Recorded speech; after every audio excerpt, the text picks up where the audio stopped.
Hello and welcome, everybody. Welcome to the session Documenting Library Work, Lessons We Can Learn from Technical Writers. It's my great pleasure to introduce Emily Nimsakont, and she is the Cataloging and Metadata Trainer at Amigos Library Services. She holds a master's degree in library science from the University of Missouri, Columbia. She also is certified as a professional technical communicator by the Society for Technical Communication. Please join me in welcoming Emily and her presentation. Great. Thanks so much. I'm so happy to be here presenting at COM. And this session is being recorded, so you'll be able to come back to it as time permits and as your schedule allows. As you heard in the introduction, my topic for today is documenting library work, lessons we can learn from technical writers.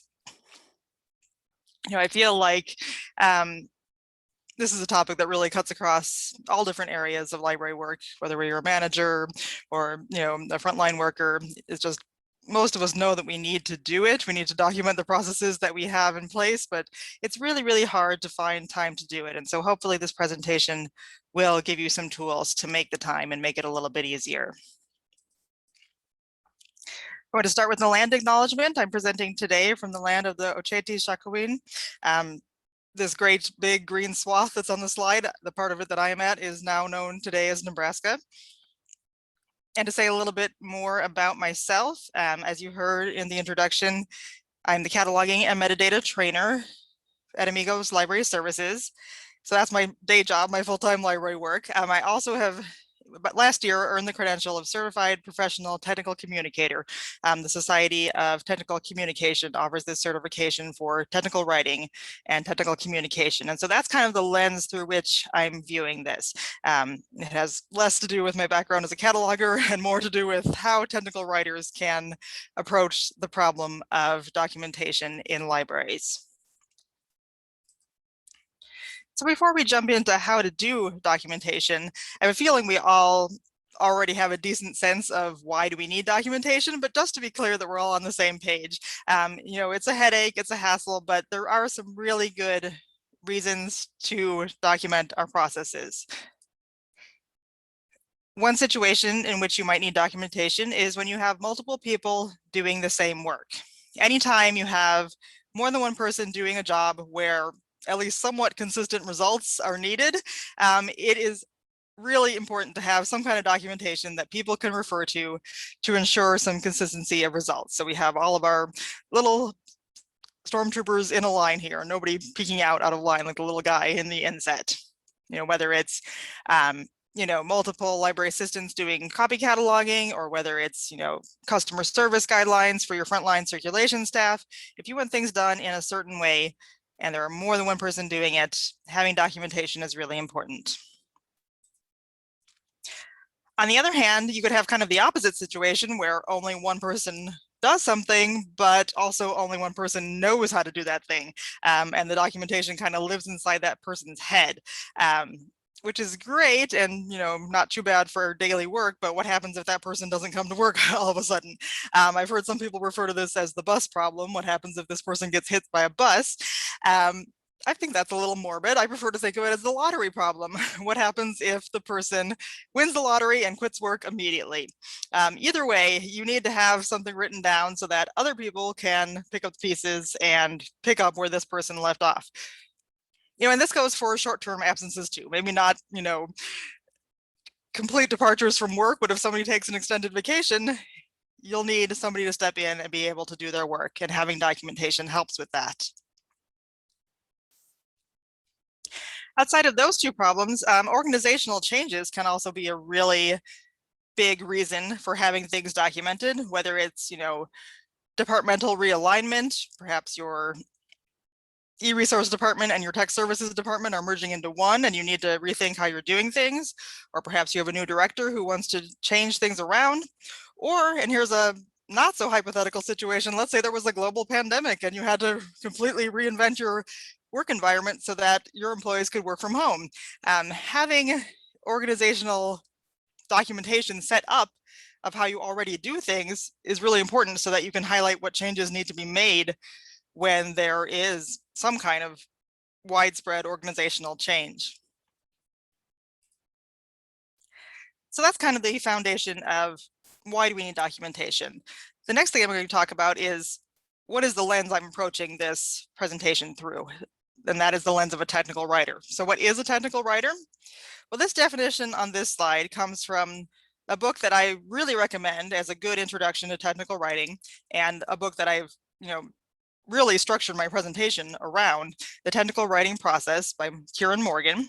And he defines technical writer as a writer who develops technical documents. Well, that's not the best definition in the sense that it uses a lot of the same words that you're trying to define, but we can help that out by defining what a technical document is. And this is a document which assists someone to carry out a process or procedure or use a product. And so the examples they give are user guides, procedures, manuals, and quick reference guides. And I think we're mostly thinking about, procedures and manuals and things like that in our libraries. At least that's the lens, I'm talking about here with documentation. So how can technical writing help?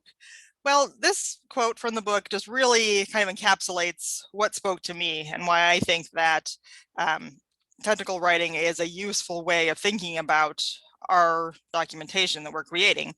This quote says that technical writing is a definable, repeatable, predictable process. It can be planned, scheduled, and executed in a manner that leads to predictable outcomes, quality, and timing. So once you've kind of gone through this process, it really makes it easier to do it again, because none of us are going to write one procedure and then be done.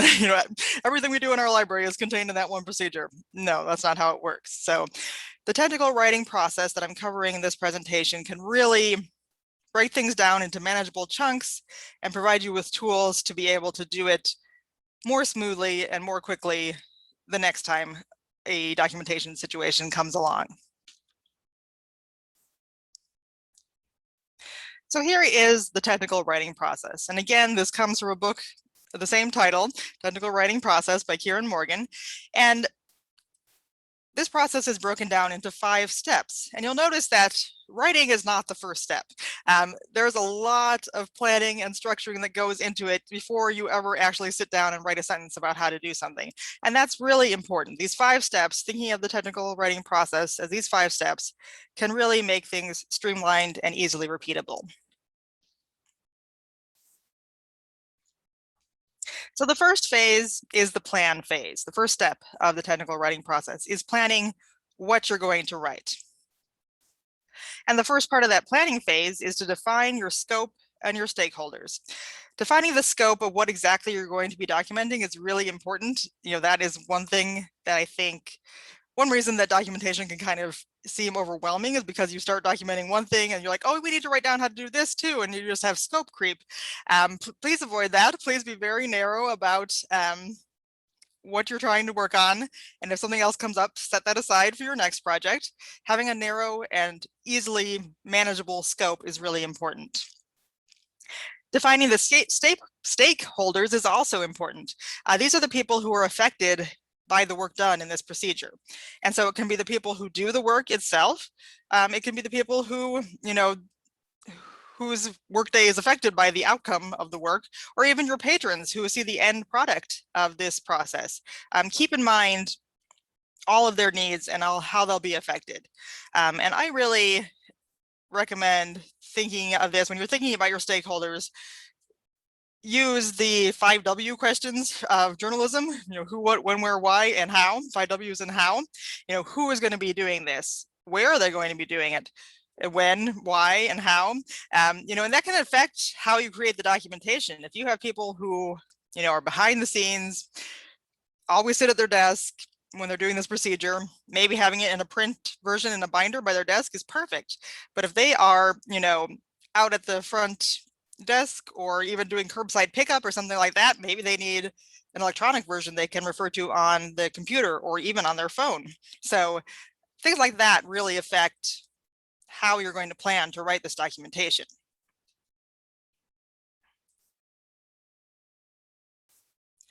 Another part of the planning phase is to select the techniques and tools you're going to use to create the documentation. And this could honestly be a whole presentation on its own. So I'm not going to go into a super large amount of detail on these, but just to kind of get you started thinking about what tools you already have and what ones you might want to invest in. You can use, fairly common office software, word processing software, desktop publishing software to create your documents. You might need to use image editing software to, if you're doing screenshots or anything like that. You might also want to consider kind of some more or less common, more technical types of solutions. There are types of software called help authoring tools, and these are used to kind of create large scale help sites. For example, if you've used like Microsoft Help site, it's probably created using a help authoring tool. It's useful for large scale projects, perhaps where you're going to be reusing certain types of content and you want to be able to tag it for easy reuse. There are a number of those out there. Help in Doc is one. Madcap Flare is another one. Author It is another one. Some are free and some are paid. You might want to consider content management systems like WordPress, or maybe your institution uses SharePoint. That could be a home for documentation. And you might not even need to write it as a document. I've been mostly talking about writing and creating documents, but a lot of things are done with flowcharts and process maps these days. And if that interests you, there are software like that as well. Lucidchart is probably the one that I'm most familiar with as far as process mapping goes, but I'm sure there are other ones as well. The next part of planning is to schedule the project. And this can be as involved or as minimal as you want. You can go full on project manager and use a project management tool like Asana or something like that. Or you can simply set yourself some calendar notifications that, by the end of March, I should have the rough draft done. And by the end of June, we want to have the final product published. There's a lot of flexibility here as far as how in-depth you want to get, but having some kind of deadline for accountability is really important for making sure this actually gets done. Another thing you could also do as part of planning is to check for templates or style guides. Your institution may not have this, especially if you're just new to this, but it might, and you don't have to start from scratch. You can help to get all your ducks in a row by using an existing style guide. If you don't have templates or style guides, I would strongly suggest you consider creating them for future documentation going forwards, because it'll make your life and your successors' lives easier. And the next part of planning is to gather information. You might not be starting from scratch with this. You might have some existing documentation in your library. Maybe it's not to the level of detail you need, but starting with something is better than nothing. You can also ask other libraries what they do if you want to ask around with your peer institutions. There are some websites out there like Library Workflow Exchange where people post their workflows for particular processes. And of course, talk to people who are doing the process. Don't ignore the people who are in the trenches doing the work all the time. Don't create this platonic ideal of how the task should be done. Create documentation for how it's actually done. And come up with a way to track your progress. And again, this can be really heavy into project management software, or it can simply be a task in your Outlook calendar that you check off when you're done. So, but again, going back to the whole scheduling part of planning, having a way to track that progress and hold yourself and the other members of your documentation team accountable is a really good idea.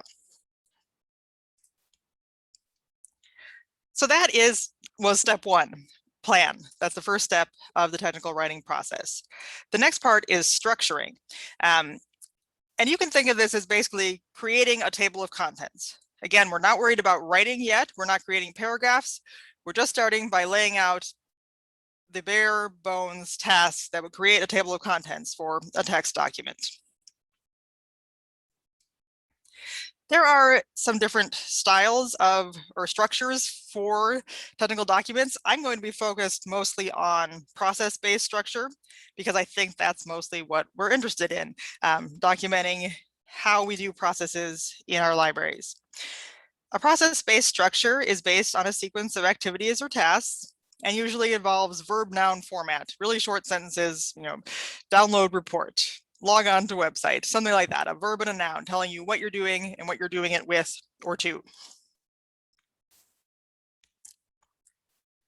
And to create your table of contents or your structure, when you're using process-based documentation, the first thing you should do is create a process model. This is kind of an abstract, high-level model that breaks a procedure down into its very top-level steps.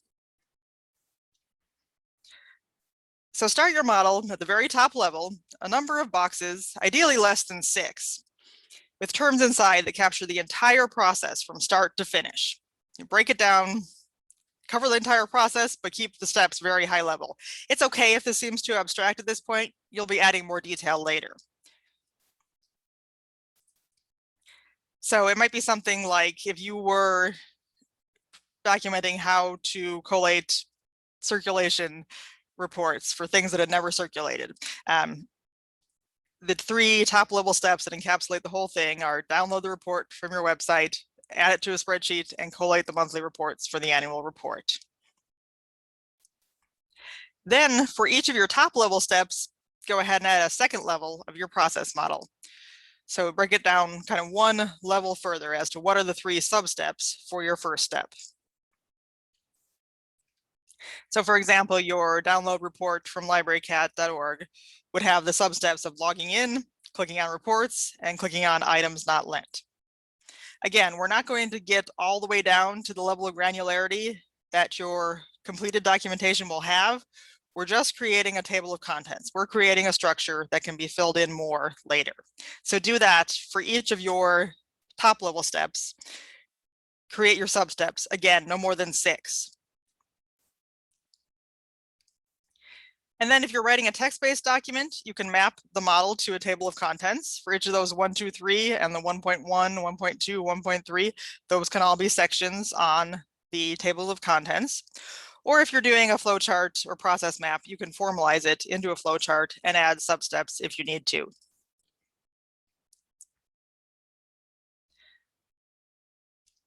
At this point, the last part of the structure step is to review this structure or table of contents with your subject matter experts and stakeholders, the people who do the work, the people whose lives are affected by the work. Get their input on it before you jump into the actual writing stage. If there's any glaring errors in your table of contents, it's good to know about them before you jump into the writing phase. So this way you can revise the structure and then move on to the actual document. And now we're in the writing phase, and we're halfway through the process. You'll notice that we're just now getting to writing.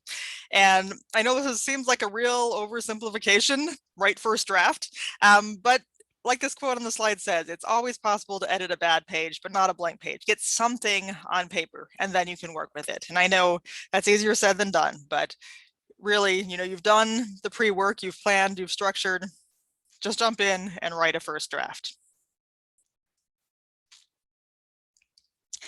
And then the next part of the writing step is to review the draft with subject matter experts and stakeholders. Again, those same people who looked at your table of contents, your structure, now let them look at your draft. You notice we're not even actually in the review phase yet, and yet here we are reviewing. The first draft of your documentation should be informally reviewed several times. This is kind of an iterative process, as you can see by the circles on the slide down here. Review and revise as much as you need to until you get what you consider to be a final draft. And when I say talking to subject matter experts and stakeholders, I wanted to point out one particular pitfall, perhaps, the second line in the slide: beware of unconscious competence.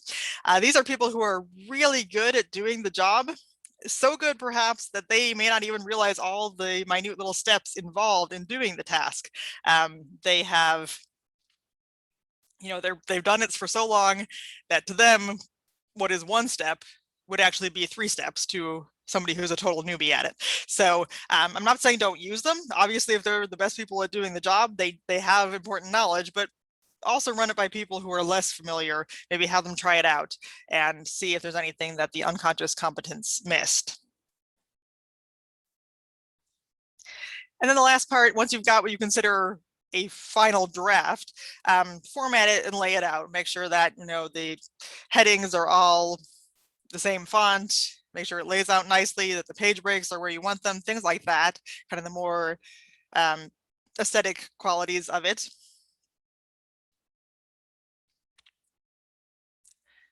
And now we're moving on to the review phase. As I said, reviewing was part of the writing phase. However, once you have reached the point where you feel like you have your final draft, it's as good as it's going to get for now. Now you've officially entered the review phase. And for the review phase, I recommend hiring or determining or selecting, I guess, not hiring if they already work there, but selecting some people to be on the review team. You've been involving the stakeholders throughout this whole process, the subject matter experts, but you can officially pick however many people is appropriate for your organization. This will depend on your organization size, I'm sure, but define a review team and ask them to be willing to look at your final draft and really go through it with a fine-tooth comb and think about things to correct, to make this the best documentation it can be.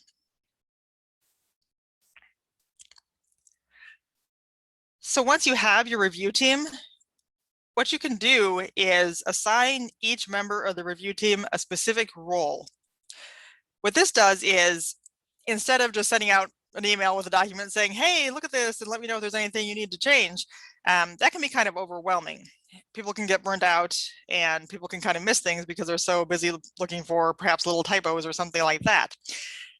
What the defining roles does is it gives each person a particular thing to look for. And you can use a spreadsheet called a review matrix to formally define these roles. So this way, you can have the person who actually does the work and is most familiar with the process, you can assign them to look at process accuracy. So therefore, they're not distracted looking for typos or grammatical errors. They can just kind of put on their blinders and look just for process accuracy. Someone else can look for the small nitpicky language, spelling, and grammar errors. And someone else can be responsible for the document's adherence to a style guide or template. And these are just, these are not the only roles that can be included. You can assign people whatever roles you want, but kind of narrowing each person's scope and having it well defined. They know that, oh, I don't need to worry about typos because someone else is on that. It can really,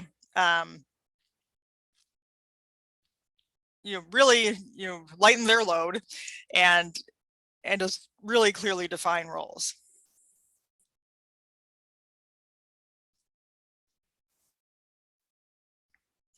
And so once you've done the review with each person looking for a particular thing, the next step is to collate feedback and revise your draft accordingly.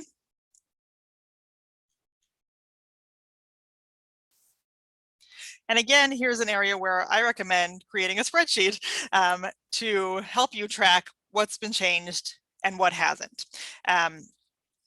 This spreadsheet is called a review log.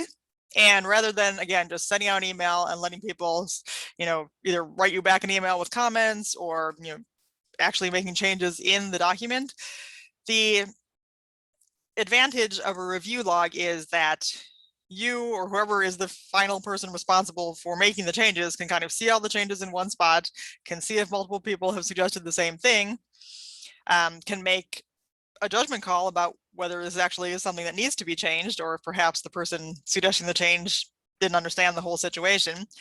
And then you can track when it actually has been made. So, have people input what the problem is, what page it's on, or what the URL is if we're talking about an electronic document, who suggested it, the date they suggested it, and then when you've made the change, you can change the status to closed. So it's just kind of a central way of having all the suggestions in the same location and tracking what needs to be changed.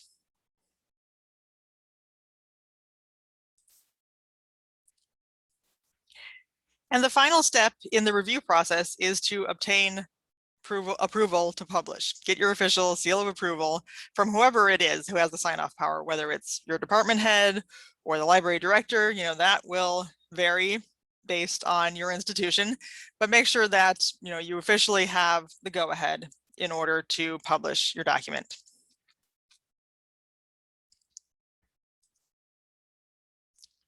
And now you've moved on to the publishing phase. And before you actually, make it available to everyone, you've pretty much had the substantial content changes done in the review phase. Just go through and finalize the document and make sure, things like page breaks are in the right place. If a table of contents says that chapter 3 starts on a certain page, make sure that actually is the case, or a certain area, a heading should be found on a certain page, make sure that actually is the case. Make sure the formatting on the headings is consistent, things like that. Just go through and finalize all the tiny little things that are more about presentation than content. And establish document control. And what I mean by that is not to lock up your documents like the picture on the slide. It means you should have version information. So either published on March 2021 if it's the first time that this has been published, or revised March 2021 if this is a revision of your documentation. Having some indication of how recent this is, when it was created, and when it was last revised is really important. And the other component of document control is having that formal approval that you got at the end of the review phase, have some indication of, by who say so, this is the official documentation. Again, whether it's your department head, whether it's your library director, the library dean, whoever needs to sign off on it, have some indication that, yes, this is actually the official approved version. We should all be doing it this way. This person says so, or this committee says so, or whoever approved it. Have, version document control means version information and approval information.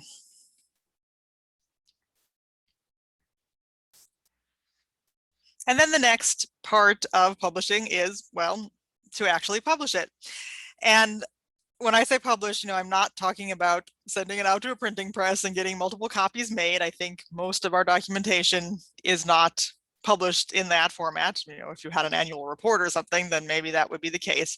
But we're talking about how-to procedures. And so publishing could be as simple as sending out an email to everyone who needs to have the document with it as an attachment, or it can mean putting it up on your work's SharePoint or intranet or on a WordPress site, whatever it is. That all counts as publishing. The other important part of publishing is to communicate with the stakeholders. Again, the people who actually do the work, they absolutely need to know that this document is available. And the people whose work is affected by this procedure, they also need to know that it's available, even if they're not the ones doing the work. So if you just plan to distribute the document by email, then your publishing and communication can be all the same step. If you have 3 people who are doing copy cataloging and you email them and say, this is the new copy cataloging procedures, please start doing this, that can be publishing and communication. If it's published, on an intranet or a wiki or something, you can send out an email to the stakeholders saying, this new document is available, consult this the next time you need to do this procedure. So the form of publishing and the form of communication will vary based on your institution, but make sure that both of these are done. Make the document officially available and make sure that you let the people who are affected by it know that it's available. And I apologize for my cat meowing in the background. He doesn't want to be left out.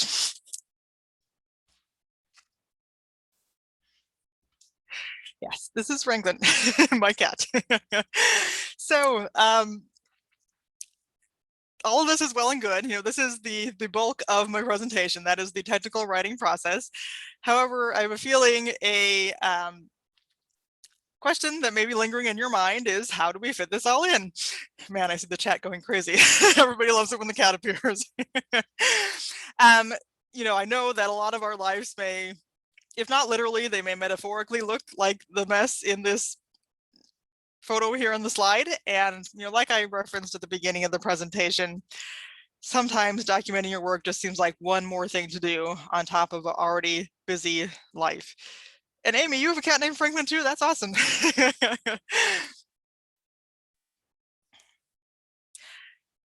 And before I answer the how can you fit it in question, I'd like to suggest for just a moment that maybe you ask a different question first. Ask, why do we fit this in? And I'll offer answers to that first. I think that figuring out how to fit it in becomes easier once you've really made a case to yourself and to the other people in your organization why you need to fit it in and why it's important. And my first answer to the why question is that if you do the heavy lifting once, it makes it easier later. To go back to the quote that I had on the slide near the beginning of the presentation, technical writing is a definable, repeatable, predictable process. You know, having this framework, doing things like using the review matrix and the review log and setting yourself a timeline and planning and scheduling, it just breaks it down into manageable chunks. And, it seems like another extra layer to add on top of things to begin with, rather than just sitting down and writing a document, but it really does make it easier to replicate this later and make documentation just a part of the process. And another thing that, I think is important in terms of why to do it this way, why to have, stakeholders in mind, why to have a review process where people are involved with making sure this actually works, is that it really creates a consensus among your department or your institution or whoever is all the ones doing the work. It's not just the people at the top or the library director saying, this is how this needs to happen. This is, again, the Platonic ideal of how this should be done. It's the people who do the work. It's the people who are affected by the work, all coming together to create this document that they have a stake in, they have a say-so in, they feel like they own it. And so it's a really powerful community building exercise in terms of making sure everybody feels represented in your organization. Okay, but with all that said, that's great to have those reasons of why to do it. But seriously, how do we fit this in? Well, and my answer to that is this process can be flexible. I told you all these wonderful steps in the process and tools you can use. You don't have to walk away from this presentation going, okay, I know how to do documentation. I have to do all these things. I have to do this, this, this, this. Take what works for you. You don't have to go full on project manager when you're scheduling a documentation process. Like I said, you can just put some calendar reminders on your own calendar to have a draft done by this point, schedule a review team meeting by another point, and have your final product done by the end of June or whatever. If you don't want to use the roles matrix or the review log, that's okay. If that doesn't work for you, that's fine. But if you come away with anything at all, any small nugget of how to create technical documentation from this presentation, then take what works for you and leave what doesn't. And maybe right now, while we're all still working through a pandemic, maybe it's not the right time to go full on technical writing process. But if there's anything that really speaks to you that this is something I can use right now, then go ahead and do that. And a year from now, come back and maybe do a more formalized review process or something like that.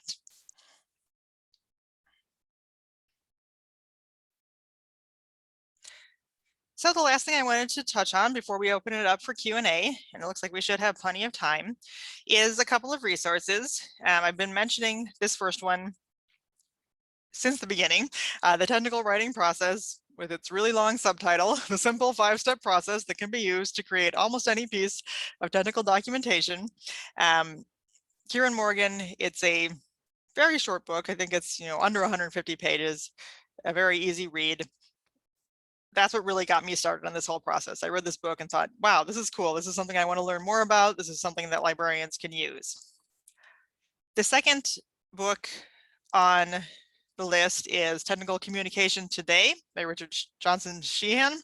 I mentioned at the start of the presentation that I'm certified as a professional technical communicator. This is the textbook that is assigned to study for the certification, basically. So it's, a bigger book, a more textbook type approach, but it has a lot of good information about what I really took from this book was the different genres of technical writing and what parts go into all of them. So, what a how-to procedure should include, what a white paper should include, things like that.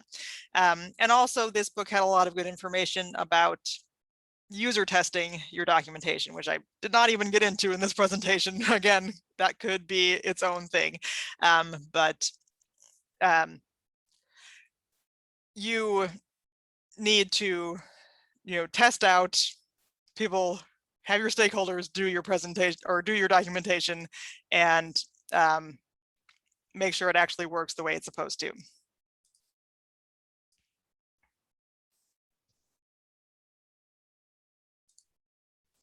Well, that was really great, Emily. Thank you. Some really super helpful information. Awesome. And we do have a few questions here, so I'll go ahead if you're ready and start the first one. Great. Which is, can you please suggest a few flowchart process mapping tools? Thank you. Sure. The one that I've used most often is called Lucidchart, and I'll go ahead and type that into chat. It's just lucidchart.com, I think, and it has a paid version and free versions. I just use the free version, so there's plenty of tools available just through the free version. Let's see, I'm trying to think of other. I'm drawing a blank on one that I've used before. Miro, I think, M-I-R-O is another one that I have used in other jobs. Again, I think Miro.com is probably the website for that. So those are probably the two that I'd recommend. Great, thank you. And the next question, how many times of review would you say is sufficient? Is there a magic number for number of reviewers? Would more reviewers be better? Ooh, that is an excellent question. I'm not sure if that's something I've thought about. Yeah, because it's easy to kind of get stuck in this cycle of feeling like you have to keep reviewing and you have to keep reviewing. And sort of my general advice is don't let the perfect be the enemy of the good. I would say when you get to a point, again, this is where that usability testing comes in, is when somebody can do it and there's no glaring errors, you're not uncovering any more of those steps that the unconscious competence left out, things like that. That's probably a good sign that you've reached the end of your review process, when you feel that it accurately captures the procedure as it should be done. And as far as would more reviewers be better, and again, that depends on your organization. I think having somebody who does the process and somebody who's not as intimately familiar with the process, as long as you have at least one or two people representing both of those groups, I think you've got a pretty good number of reviewers. Great, thank you. And if you could also answer, do you have an example of how you use this process in your work? Sure. Let's see. In my current job, I would say I'm still in the process of sort of fully realizing or getting into a place where I can use this. We are sort of realized that as far as things like registration for our continuing education events, we need to have formal processes written down. I would say an example of, in a previous job, how I have used this process is one of the main tasks I wrote documentation for was we got, sort of batch loading of MARC records from various vendors, consulting with the people who actually did this and knowing what the kind of the quirks were for each of the sources of records, things like that. That is something that I've used this process for before. And do you have any advice about how we can sell this approach to colleagues who believe their work is all about soft skills that can't be captured in this format? Ooh, that is a very interesting question. Wow.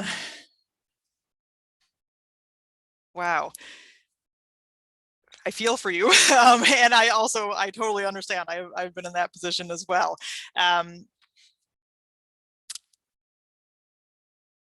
again, I think it kind of goes back to, what I said at the beginning about when you have multiple people doing a job, but you want it, a certain outcome, tying it back to the outcome and making sure that this is about having a consistent result. That might help, even if it's, a consistent result of a soft skills type of thing, a customer service type of thing. I don't know. I feel like I'm kind of rambling here. I guess the short answer is no. Off the top of my head, I don't, but I can definitely see, yeah, I think, just kind of leaning on the outcome that you hope to achieve might be somewhere to start with that. Thank you. And who should be the person actually doing the technical writing to document a process? The person who performs the tasks, their manager, or someone else? Ooh, that is also a good question. I'm kind of an outlier, as far as the people who got the technical writer certification, in that, I don't intend to work as a technical writer. In a more traditional corporate environment, the technical writers are, separate from the people who are doing the work, or sometimes you're writing for users of a product, you will never meet the people who are using your documentation. So this process probably assumes that the technical writer is someone separate from the person actually doing the work. I think realistically, in a library setting, it could go either way. It's probably more realistic. I just my own kind of assumption, and if anyone feels differently in the please go ahead and contribute in the chat, but I think it's probably most realistic that the person, at least one of the people doing the work, or perhaps the manager of the department that does the work, would most likely end up writing the documentation. Somebody saying all other duties is assigned. Yeah, exactly. So I think that probably it's most likely that it'll be somebody doing the work or somebody supervising the person doing the work. I don't see most people in libraries having somebody as the technical writer who is outside of the work entirely. And the next question sort of ties in with the answer you gave, but do you have any advice for motivating staff as a manager to document their processes? Sometimes this is seen as additional unimportant work, etc. Thank you for a great session. Oh, you're welcome. Thank you for that nice comment. Yeah, that can be tough. It's hard enough to motivate yourself to do it, and motivating other people to do it as a manager can certainly be hard. I think personally, I would, kind of go over the reasons at the beginning, whether it's, we have multiple people doing this and we need it to be all the same way, or whether it's, yeah, you're the only person who does this, but you're going to leave eventually, right? Getting kind of, frame it in the mindset of institutional memory, that this is important for the institution as a whole, is, one good way to go. I also would focus on kind of the consensus building, that this is your chance to have input into how things are done. We're not just documenting it, we're sort of evaluating how the work is done. And if you have input on how things could be improved, maybe you kind of work that in together. Maybe if they're not motivated just by writing down the things they already do, they could at least be motivated by the chance to make the process better for themselves. Great, I see a chat coming in from Samantha framing as, if you're out on vacation or extended leave, someone else can step in for you during that time. Yes, absolutely. Thank you. And the next question, I see the value in documenting, but this is something that slips through the cracks often for me. Even when it gets done, then isn't revisited to be reviewed, updated. Do you have any tips on how to turn this into a habit? Yeah, I totally get that. That is definitely, this is not a once and done type of thing. And that's part of why this process is so important, because, revisiting things you've already documented can become easier when you're doing it through the lens of the technical writing process. I think that scheduling fairly regular, and how regular is up to your institution, but scheduling regular documentation reviews is a good idea. I would suggest maybe quarterly. if you can swing it, if that works for your institution staff time wise. I think I saw somebody say in chat that, every time a new employee starts, they take that as an opportunity to revise the documentation and make sure it actually reflects how things are actually done. And, that is a good idea too. Again, I would say, yeah, just scheduling it and, making it part of the process when any new procedure is incorporated into your workflow, or anytime you change how you do something, just make it into a habit by doing it. I know that's a very oversimplified answer, I guess, but yeah, I think just scheduling, at least quarterly, to take a look and see, does existing documentation need to be updated, or is there anything we've added in the last quarter that we really don't have good documentation for? That's would be my suggestion. Great, thank you. And next, do you have any advice on how to document workflows built around library systems that continuously tweak their interface? The changes sometimes impact the steps in the workflow. Oh gosh, yeah, that is a tough one too. That can occur, with updating from one system to another, or yeah, I know there are systems like Alma, I think I've heard, is one that changes its interface a lot. Let's see, gosh, I think at that point, I probably want to lean pretty heavily on the systems documentation, perhaps create links in your own documentation. If you're doing it electronically, have like a SharePoint document where it links out to the Alma website or something. And again, I know that's not perfect because the links might change, or it might be a procedure that changes entirely. But and for that one, I'd probably, if you can do it, recommend more frequent than quarterly review. If you can, even for a minute at the end of the month, sit down and say, what has changed with Alma this month, or something like that. I think that might be a good idea. And any special approaches you recommend to updating workflows as opposed to creating new? We recently moved from Sierra to Alma, and it has rendered all of our workflows obsolete! Exclamation point. Yes, I can totally understand that.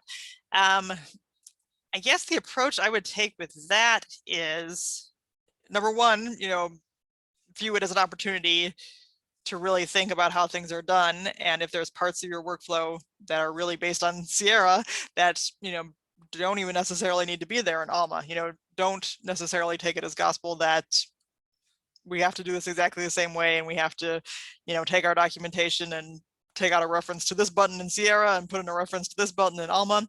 First of all, take a big picture, step back, and see if you can reinvent things entirely. But at kind of the other end of the spectrum, I would probably also recommend trying to do the task with your Sierra instructions in front of you, do it in Alma, and really just highlight the areas where it's different. Sit down and, and that would honestly be a good way to highlight those areas where things have changed. If you get to a point in the documentation where, we've done this because it's a workaround for what Sierra can do, and doing it in Alma takes 3 steps fewer, or vice versa, maybe it takes more, but go line by line and see where the similarities are and where the differences are. I guess that would be my suggestion. And the next question is, how do you balance finishing a particular task or procedure with the fact that software and workflows change? When do you revise? When do you feel like you are on a treadmill? I totally get that. Yeah, the treadmill feeling is real.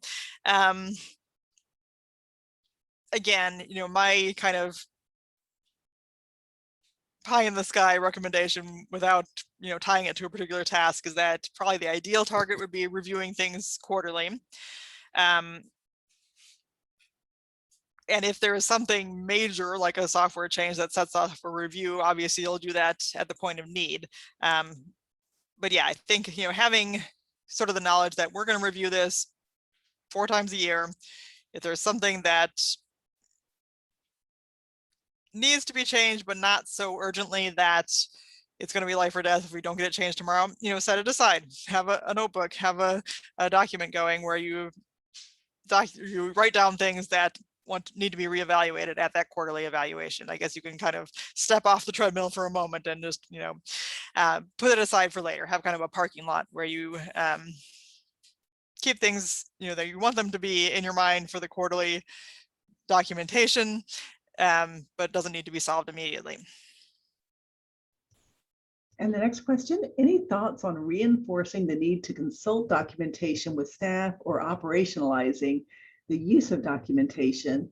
I find excellent, clear documentation so useful and crucial, but moving staff towards getting in the habit of consulting it on their own, a point of need is sometimes more difficult than writing it, for me anyway.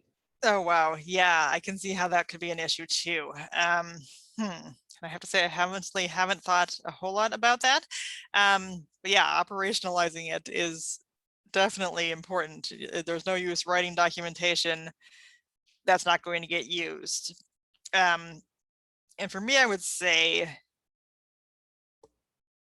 perhaps this is something that can be kind of taken into account in the planning phase, back when you're defining your stakeholders and defining the people that use it, along with those who, what, where, why, and how questions. Make sure you include in that kind of an analysis of the situation in which they're going to be using it and what would make it likely that they'll actually consult it.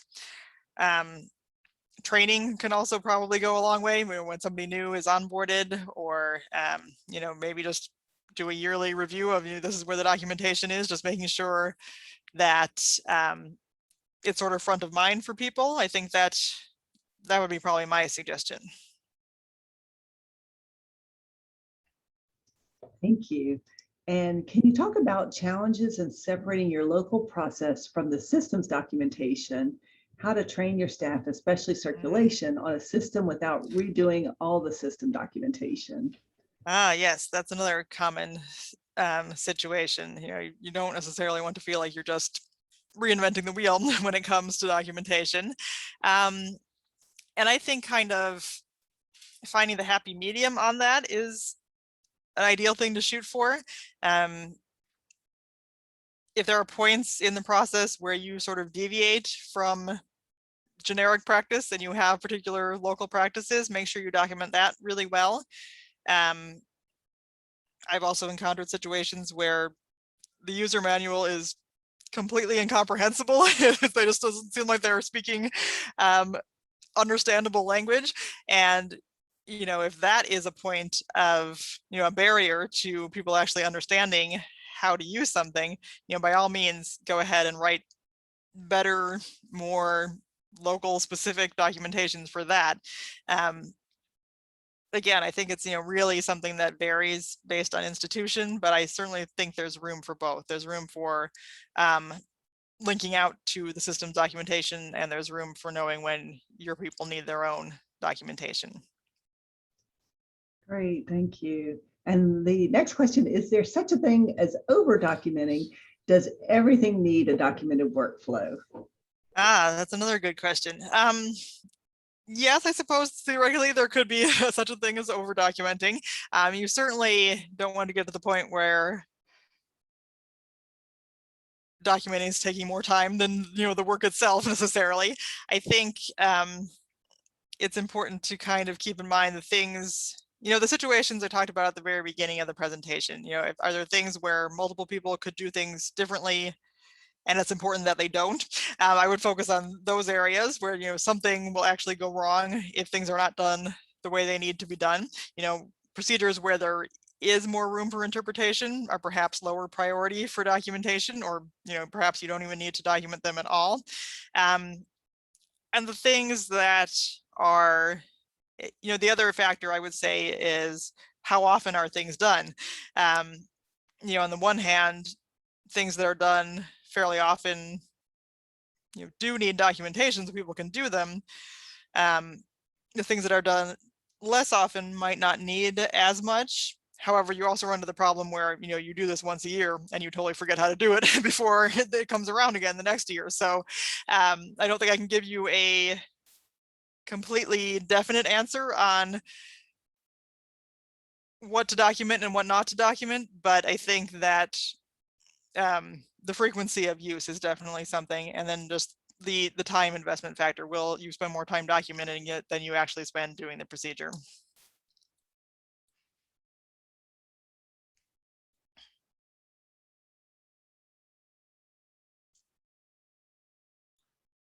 All right, so the next question, Anne had mentioned that her library is like call what might come on. So I'm popping in here. So what differences are there in your process for a small library team or group versus a much larger one, or one with low turnover versus high turnover? It's an excellent question. And this definitely is something that should be flexible based on your institution size. As far as small versus large, I think the main difference there is going to be number of people available. You may not be able to find a whole review team if there's, you only have 3 staff members total at your library. It may just be the person who does the job documents it and then, maybe runs it by the director for a once over.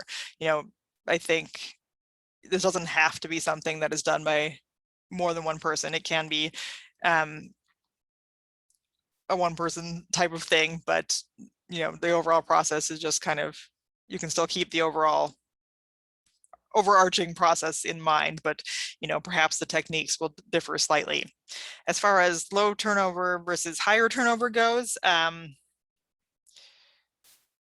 it's kind of a catch-22 because a place with higher turnover probably needs more documentation, but it also is harder to establish somebody with enough institutional memory to do the documentation and to have the time to do it before they leave. But again, I think in a higher turnover place, again, perhaps it might just be more of a one person. You might not, again, be able to rely on a team or people with more institutional knowledge than you. Just take it upon yourself to document to the extent that you need it. In a place with low turnover, I could see it be very tempting to not document things because, Emily's been here forever. She knows what she's doing. But, honestly, that's when you're setting yourself up for the bus problem or the lottery problem. Don't be too dependent on your long-term staff. Even if you have low turnover, having the procedures written down is still important. Great. Well, we've reached the end of the questions with some good time. So Perfect. Thank you so much for a wonderful and informative presentation. You're really welcome. Grateful. I'm so glad to have been here. And there's my contact information on the slide if anybody wants to contact me after the fact. Great. And there's a session evaluation in the chat if you don't mind filling out, and lots of thank yous. Awesome. All right. Have a great rest of your day, everyone.